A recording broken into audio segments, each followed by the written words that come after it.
What makes this such a great place to work in? Well, you know, we're under a railway arch in sort of central London, which is 200 years old, so it's got a lot of history.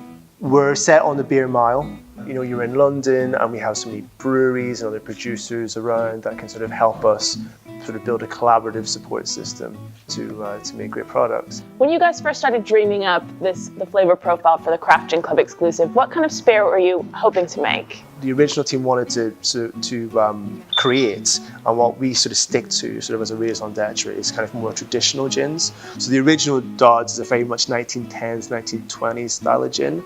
So it's all kind of when the cocktail scene, as we know it, sort of boomed. So these are from martinis and Negronis.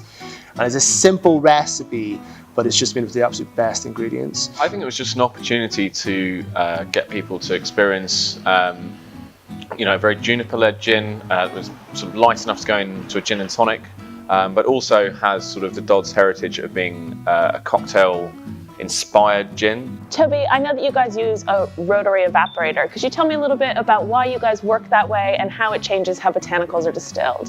So in a sort of traditional still, you can cook, in inverted commas, some ingredients, a bit like if you're cooking at home and you've done the veg, the flavours change slightly. With the rotary evaporator, it's basically a sort of cold vacuum still, so it sucks all the air out, which means everything boils at a lower temperature. With the rotary evaporator, you can just extract the flavours you're looking for, and hopefully the flavours you don't want don't come through. The green jasmine was something we found that distilled in our lab really well. So it's got a little bit of citrus, it's got that sort of classic green tea note, and the jasmine we found was complementary to the flavours that were already there. So it's not become a tea gin, it's an extra flavour, it's just an added sort of string to the bow. These are sort of the techniques that you're kind of moving in more into the perfume industry. So it's very much top notes and sort of frontal part of the mouth. Matt, I know that you're a honey man, so could you tell us about why the honey that goes into this gin is so special? The amazing thing about it is, well, bees are kind of nature's foragers.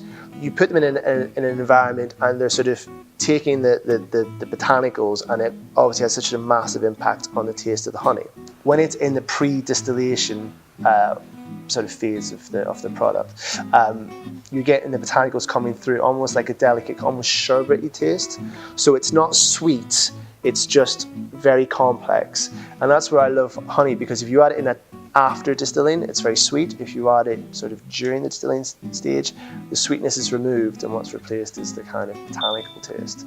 So what makes the team here such a pleasure to work with? Well, every morning I wake up and I look forward to come in and see the guys, and I'm so proud of the team because every day they come in and every day is a learning day. Unlike probably bigger companies, we have the capability to really try and experiment, which is loads of fun, and quite a multicultural team. We've got people from Italy and Canada, a couple of English people as well. Denmark, Danish. Everyone gets involved, learning how distilling works, all the way down to the bottling line and the packaging line.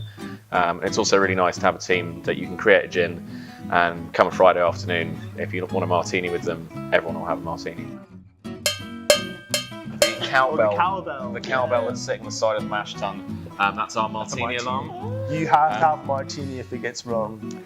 So you guys have worked so hard on this expression, it's now landing with our members all over the country. What do you hope Craft Gin Club members will experience when they taste your gin for the first time? For me, the most important thing is that they get to experience the Dodd's taste profile that we've all grown and loved. Bring people back to maybe traditional styles of gin, but also, really pick up on some of the modern techniques that we're trying to do. The Dodd's is such a sort of cocktail suitable gin. Makes a great gin and tonic, but it makes exceptional classic cocktails.